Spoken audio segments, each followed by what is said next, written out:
Hello बच्चों, कैसे हैं आप। आज हम फिर अगेन एक और नया लेक्चर्स आप लोगों के लिए प्रिपेयर कर रहे हैं। जैसा कि पिछले वीडियो में एक शार्ट वीडियो मैंने डाला था कंट्रोल सिस्टम की डिफिनीशंस पे, तो आज हम कंट्रोल सिस्टम के टाइप पे डिस्कस करेंगे। कंट्रोल सिस्टम का टाइप की बात अगर करें तो हम जो उसको टाइप में डिसाइड करते हैं तो दो प्रकार से होता है। एक तो ओपन लूप सिस्टम होता है और दूसरा हमारा जो होता है क्लोज लूप सिस्टम होता है। अब इसमें अगर ओपन लूप सिस्टम की बात करें तो इसकी डिफिनीशंस जो होती है, बेसिकली डिफाइंड अगर हम करें तो कह सकते हैं कि जो इसका आउटपुट है इनपुट पे डिपेंड करता है। इसका आउटपुट क्या है, इनपुट पे डिपेंड करता है। और क्लोज लूप सिस्टम जो होता है इसका सेम उल्टा होता है। क्लोज लूप सिस्टम जो होता है इसका इनपुट आउटपुट पे डिपेंड करता है, बिकॉज क्लोज लूप सिस्टम में फीडबैक प्रॉपर्टी लगी होती है। लेकिन ओपन लूप सिस्टम में कोई फीडबैक प्रॉपर्टी नहीं लगी होती है।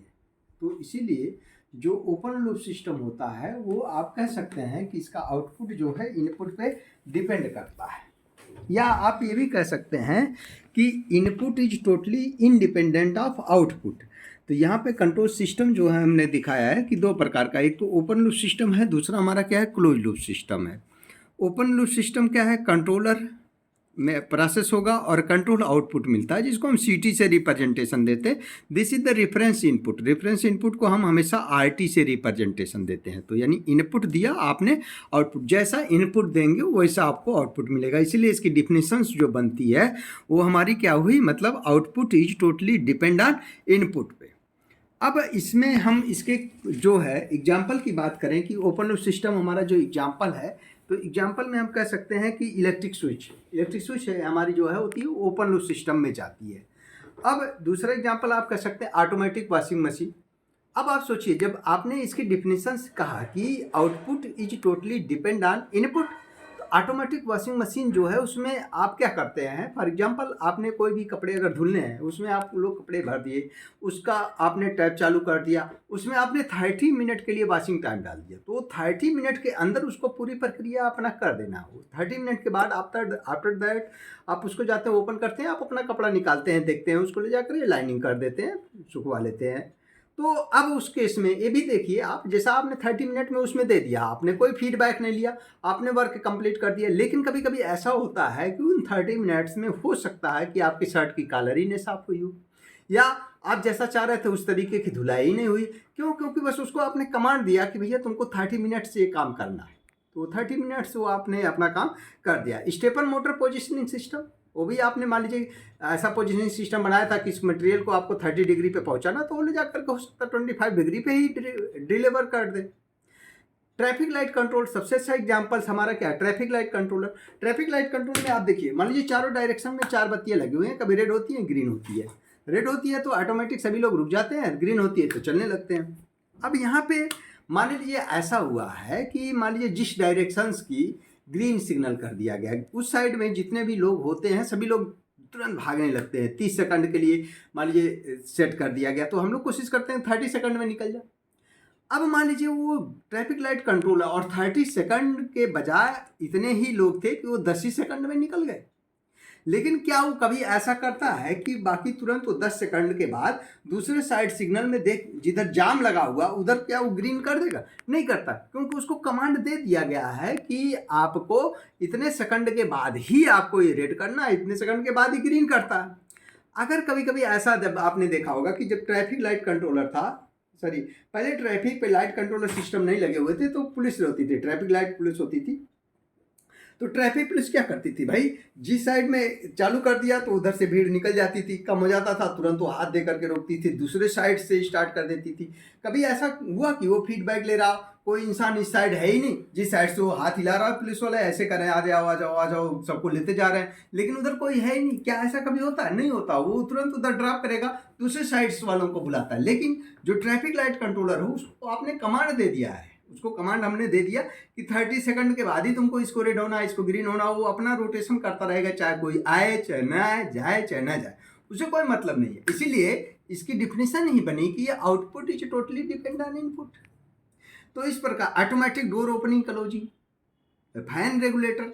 भाई ऐसा कभी होता है, मान लीजिए हमने फैन रेगुलेटर 5 नंबर पे लगा दिया, आप जितना स्पीड चाह रहे थे वो आपको ऐसा कभी हुआ कि आप सो रहे हैं 5 नंबर पे लगा करके, बहुत तेज रात में चल रही थी, आपको गर्मी लग रही थी, क्या ऐसा हुआ कि आपको सेंस कर ले कि जो है आपको जाड़ा लग रहा होगा, अब हमको इतना स्पीड से फैन की जरूरत नहीं है, 1 नंबर की स्पीड चाहिए, 2 नंबर की स्पीड चाहिए या स्लो स्पीड, जो भी आपने माइंड, क्या ऐसा कभी वो सेट करता है? नहीं करता। वो जितना फिक्स कर दिया आपने 5 नंबर पे उसको सेट कर दिया, तो 5 नंबर के स्पीड से जितना उसका डिजायर है वो उतना चलता रहेगा, चाहे आप जाड़ा लगे या चाहे आपको गर्मी लगे, उससे हमको मतलब नहीं है। इसीलिए वो फैन रेगुलेटर जो होता है वो हमारा ऑटोमेटिक इनपुट इसमें ओपन लूप सिस्टम में जाता है। इलेक्ट्रिक लिफ्ट में अभी आप जैसे लिफ्ट में जाते हैं, आपने फर्स्ट फ्लोर डाल दिया तो फर्स्ट फ्लोर पे आपको पहुंचा देगा। आपके मन में ऐसा आया कि यार मतलब हमको फर्स्ट पे नहीं जाना था, सेकंड पे जाना था, तो सेकंड पे ले जाएगा? नहीं, जितना उसको कमांड देंगे उसके हिसाब से वो चलेगा। वो आप उसको कितने बोलेंगे कि भैया तुम सेकंड पे पहुंचा दो, तो सेकंड में नहीं, एक बार जो कमांड दे दिया आपने वो उसके हिसाब से चलेगा। तो इस प्रकार से जितने भी एग्जाम्पल होते हैं वो सब हमारे ओपन लूप सिस्टम में जाते हैं। कहने का मतलब ये है, आपको यहाँ पे ऐसा सेंस करना है कि आउटपुट जो है इनपुट पे डिपेंड करता है। ऐसा अगर हो रहा है कि एक बार इनपुट लिया आपने, आउटपुट दिया उसने, तो इस प्रकार का जो सिस्टम बनेगा वो हमारा ओपन लूप सिस्टम में होता है। अब बात करते हैं क्लोज लूप सिस्टम की। क्लोज लूप सिस्टम की जैसा कि हमने बताया कि इसमें फीडबैक प्रॉपर्टी लागू होती है। फीडबैक प्रॉपर्टी लागू होने का मतलब ये हो गया कि इसका इनपुट जो है आउटपुट पे डिपेंड कर रहा। अब ऐसा क्यों डिफिनेशन बन रही? अब आउटपुट को देख करके इनपुट को परिवर्तन कर दे, अगर ऐसा सिस्टम बनता है तो हमारा क्लोज लूप सिस्टम में होता है।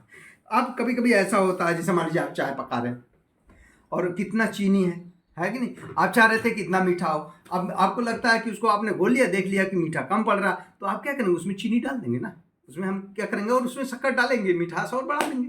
या किसी भी चीज़ का मतलब बार बार आप देख करके उसका परिवर्तन करने की प्रक्रिया हो रही।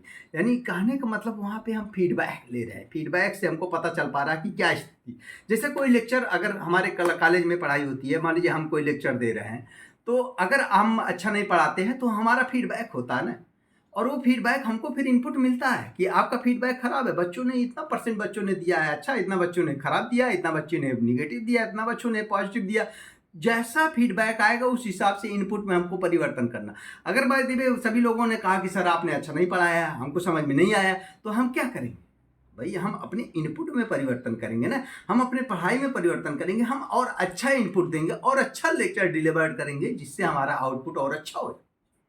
तो इस प्रकार की जो प्रक्रिया होती है ये सब हमारा क्या होता है क्लोज लूप सिस्टम में। इसको हम ब्लॉक से रिप्रेजेंटेशन में अगर करते हैं तो ये क्या होता है, देखिए मान लीजिए इसमें क्या हुआ है, ये कंट्रोलर लगा है, एक प्रोसेस टू बी कंट्रोल या इसी को हम प्लांट बोलते हैं, और ये कंट्रोल्ड आउटपुट मिला। अब इसके पहले हमको यहाँ जो आउटपुट मिला ये हमारा फीडबैक से आता है, जिसको हम फीडबैक रिप्रेजेंटेशन ब्लॉक बोलते हैं, और ये आकर के इस पॉइंट पर, और इसको हम क्या बोलते हैं, समिंग पॉइंट बोलते हैं। क्या बोलते हैं इसको, समिंग पॉइंट बोलते हैं। और summing point many input only one output, यानी एक तो रेफरेंस इनपुट भी मिल रहा है और एक फीडबैक वाला भी आ रहा है, दो आ रहे हैं, और एक ईटी जो है एरर सिग्नल है, यानी आपको यहाँ से आउटपुट मिल रहा है। ये इसका आउटपुट एक सिग्नल मिला जो कंट्रोलर में जा रहा है, प्रोसेस में जा रहा है, कंट्रोल आउटपुट।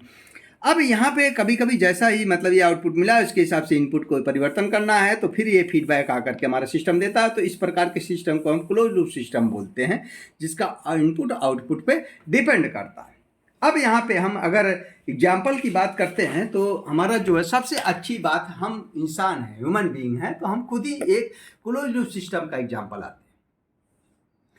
मान लीजिए हम किसी इंसान को या किसी स्टूडेंट को बोलते हैं कि इस किताब को आप टेबल पे रखिए, उठा के ले आइए, तो क्या करेगा, जैसा वो अब हम कमांड उसको दिए, रेफरेंस इनपुट हमने क्या दिया कि जो उसको हमने ऑर्डर किया वो तुरंत उसका ब्रेन जो है, कान से सुनते तो कान पे, लेकिन हमारा जो कंट्रोलर है वो क्या है, हमारा ब्रेन है। ब्रेन हमारा क्या करता है, तुरंत एक्टिव होता है, वो कंट्रोलर टू बी प्रोसेस, यानी कंट्रोल क्या काम करने के लिए। यानी अब अगर हमने उठाने के लिए बोला है तो ऐसा नहीं है कि हमारा पैर उस चीज़ को उठाने जाएगा, उठाने का काम हम ह्यूमन बीइंग में क्या है, हाथ से ही करते हैं, तो तुरंत हमारा हाथ क्या होगा, एक्टिव होगा कि हम इस चीज़ को उठा लें।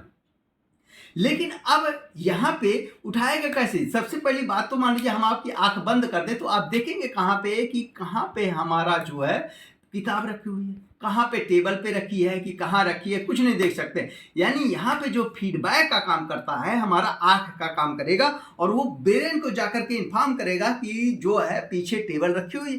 टेबल पे रखी हुई है तो तुरंत उसके हिसाब से हमारा हाथ एक्टिव होगा और वहाँ पे जा करके उठाएगा, या ऊपर रखा हुआ है जहाँ पे भी रखा है, लेकिन देखेंगे हम आँख से, यानी फीडबैक देख करके हमको बताएगा कि ये किताब हमारी यहाँ पे रखी हुई है। इस प्रकार की यानी ह्यूमन बीइंग का एक बहुत अच्छा एग्जाम्पल भी कभी कभी AKTU के एग्जाम में सेमेस्टर में आता है, तो ह्यूमन बीइंग भी क्लोज लूप सिस्टम में आता है।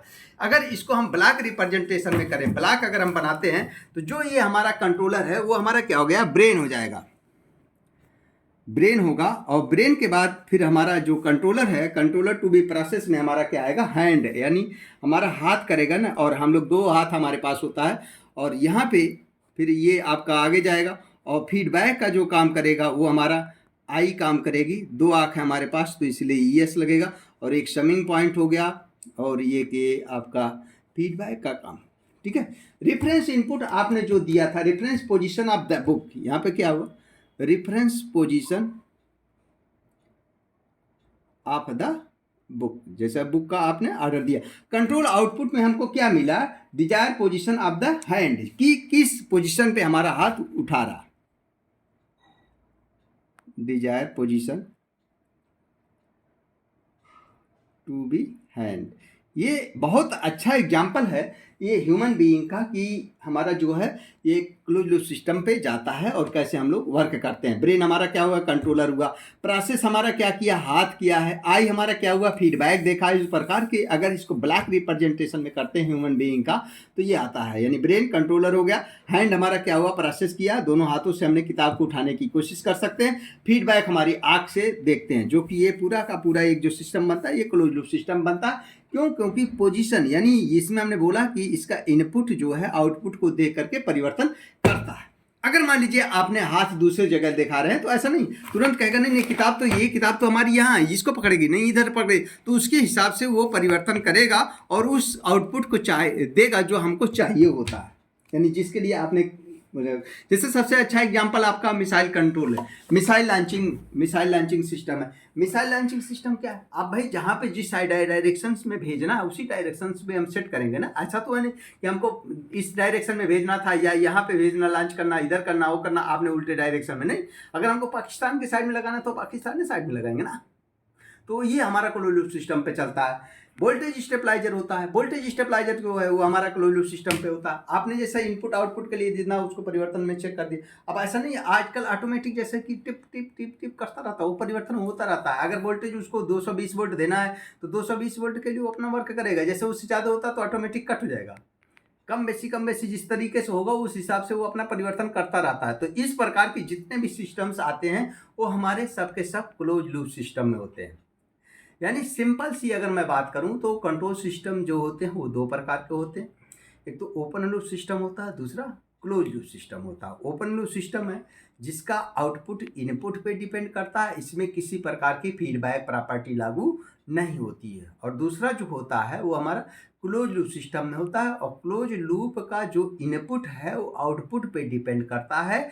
ऐसा क्यों, क्योंकि इसमें फीडबैक प्रॉपर्टी लागू होती है। फीडबैक क्या है, जो बैक साइड से हमको बता रहा है कि क्या हो रहा है।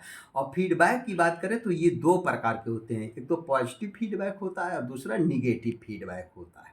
तो ये रहा कंट्रोल सिस्टम। कंट्रोल सिस्टम की डिफिनेशन हमने बताया, उसके टाइप्स बताएं जो AKTU के पैटर्न से हम लोग देखते हैं। हालांकि कंट्रोल सिस्टम्स 10 टाइप्स के होते हैं, उसमें अलग अलग पैटर्न्स के होते हैं, लेकिन यहाँ पे 2 प्रकार से हम डिस्कस करेंगे, एक तो ओपन लूप सिस्टम और दूसरा क्लोज लूप सिस्टम होते हैं। ठीक है, सेमेस्टर की दृष्टि से AKTU के पैटर्न से चलते हैं। तो अब इन सब सिस्टमों में, कंट्रोल सिस्टम में जो न्यूमेरिकल पार्ट्स आते हैं वो इस पहली यूनिट से हमारा बेसिकली ट्रांसफर फंक्शंस पे आता है कि ट्रांसफर फंक्शंस क्या है।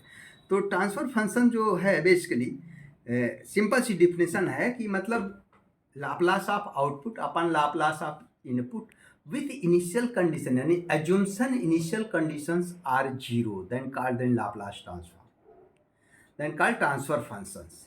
यानी लाप्लास ऑफ आउटपुट बटे Laplace of input with initial condition 0 अगर आप बोलते हैं तो आपका ट्रांसफर फंक्शंस की डिफिनेशन सही होती है। Defined at the ratio of Laplace transform of the output of the system to be Laplace transform of input under the assumption conditions are 0। तो आते हैं हम लोग ट्रांसफर फंक्शन पे।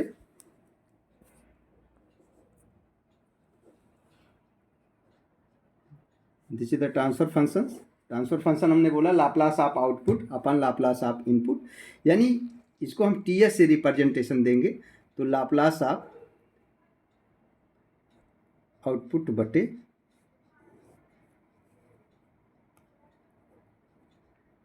Laplace of input. हालांकि लाप्लास ऑफ आउटपुट अपन यानी Laplace transform of output बटे Laplace transform of input, Laplace transform of ना और लाप्लास ट्रांसफॉर्म ऑफ आउटपुट। और आपने क्या यानी इक्वल टू हम कह सकते हैं C S upon R S होता है। जो सी एस है वो हमारा कंट्रोल आउटपुट है, आर एस हमारा क्या है रेफरेंस इनपुट है। ठीक है, तो जैसा कि फॉर एग्जांपल के लिए अगर ब्लॉक रिप्रेजेंटेशन की बात करें तो यहाँ पे आपका मान लीजिए कोई सिस्टम है, इसको आपने इनपुट दिया और यहाँ पे आउटपुट दिया। इनपुट हम क्या देते हैं आर टी होता है, आउटपुट हमारा क्या होता है सी टी होता है, जिसको हम कंट्रोल आउटपुट बोलते हैं। और इसी को अगर हम लाप्लास ट्रांसफॉर्म में कर देते हैं तो सिस्टम जो हमारा रहेगा उसको हम टी एस से मान लीजिए रिप्रेजेंटेशन किया। आर टी का जो लाप्लास होता है वो हमारा आर एस होता है, सी टी का जो लाप्लास हो गया वो हमारा क्या हो गया सी एस हो गया। तो इसका ट्रांसफ़र फंक्शन यानी transfer function T S equal to कितना हो गया C S upon R S, यानी आउटपुट बटे इनपुट, यानी कंट्रोल आउटपुट बटे कंट्रोल रेफरेंस इनपुट होता है। यानी लाप्लास ट्रांसफॉर्म ऑफ आउटपुट बटे Laplace transform of input with initial conditions zero होता है। इसको हम क्या बोलते हैं ट्रांसफर फंक्शन। कुछ लोग कहते हैं आउटपुट बटे इनपुट, नहीं, लाप्लास ट्रांसफॉर्म ऑफ आउटपुट बटे Laplace transform of input with initial condition zero. जैसा कि मान लीजिए इंडक्टर है उसका हम लाप्लास लेते हैं तो उसमें से एल एस हम लेंगे, यानी उसका जो स्टैंडर्ड वैल्यू वो लेंगे माइनस एल जीरो, इनिशियल जो टर्म्स आते हैं वो हम जीरो करेंगे, उससे हमको कोई मतलब नहीं इसमें रखना है। फॉर एग्जाम्पल के लिए अगर हम कोई एक न्यूमेरिकल की बात करते हैं, मान लीजिए कोई ऐसा क्वेश्चन से दे दिया और कहा कि इसका आप हमको डिटरमाइन द लाप्लास ट्रांसफॉर्म, मान लीजिए एक आर सी सर्किट हमने ले लिया, दिस इज द आर और एक आपने यहाँ पे सी सर्किट लिया, दिस इज द सी और दिस इज द आर। ठीक है, और इससे हमने कह दिया कि आप इसका हमको ट्रांसफ़र फंक्शन निकालिए और यहाँ पे आपने वी जीरो टी आउटपुट दे दिया और इधर आपका वी आई टी है आपको इनपुट दे दिया, एक कैपेसिटर लगा दिया, एक इंडक्टर लगा दिया और मान लीजिए एक आपने आई टी करें। कहा कि determine the Laplace determine the transfer function, determine the transfer function of given circuit, of given circuit. मान लीजिए सर्किट दिया है तो और इसका जो है आपसे कहा कि आप ट्रांसफ़र फंक्शंस निकालिए। तो क्या करेंगे, हमें जो ट्रांसफ़र फंक्शंस की डिफिनीशन है वो लाप्लास ऑफ आउटपुट बटे Laplace of input with initial conditions zero हमने। तो सबसे पहले हम लोग क्या कर लेंगे, इसमें दो इक्वेशन बना लेते हैं। एक तो केबीएल लगाते हैं, तो यहाँ पे अगर हम केबीएल लगाते हैं तो V I T equal to आपका क्या हो जाएगा आर आई टी हो गया और plus 1/c integrate I T D T हो गया। इस एक इक्वेशन तो अब taking Laplace transform, taking Laplace transform with initial conditions zero है ना, विथ इनिशियल कंडीशन लिख सकते हैं हम कंडीशन जीरो, क्योंकि एग्जाम में आपके समय बचेगा।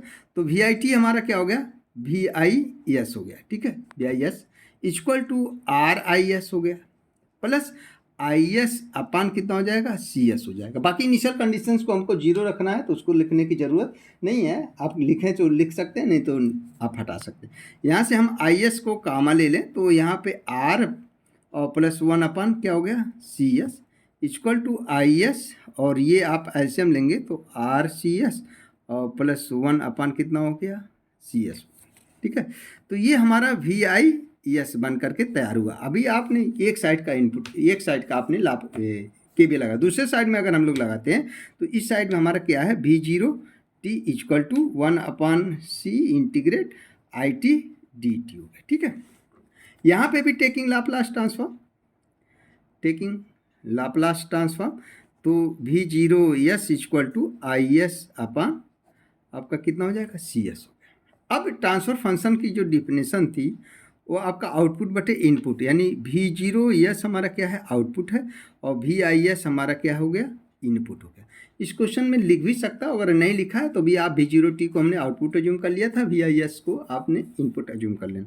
तो V zero S upon V I S, इसकी वैल्यू वी जीरो एस की वैल्यू कितनी है I S upon C S divide by कितना है this value I S upon R C S और प्लस 1/c एस। ठीक है, तो यहाँ से आप सी एस दोनों आई एस से करिएगा और सी एस से कैंसिल हो जाएगा, सी एस से हो गया, आई एस से कैंसिल हो गया। यानी ट्रांसफ़र फंक्शन कह सकते हैं V0S upon VIS equal to 1/1 plus RCS। हमारा this is the transfer function निकल जाएगा, this is the transfer function इसका हमारा मिल जाएगा। आप कभी कभी ऐसा भी होता है कि जो ट्रांसफ़र फंक्शन हम लोग निकालते हैं उसको कहता है कि आप ब्लॉक रिप्रेजेंटेशन में करिए। तो ब्लॉक रिप्रेजेंटेशन अगर करते हैं तो जो ट्रांसफ़र फंक्शन की वैल्यू आई है वो कितना आई है, 1/1 प्लस RCS। और ये आपका V0S हो गया और इधर आपने क्या कर लिया, VIS। कभी कभी ऐसा भी लिखा होगा V0S/VIS equal to 1/1 plus ST लिख सकते हैं वेयर T इक्वल टू कितना हमारा RC है।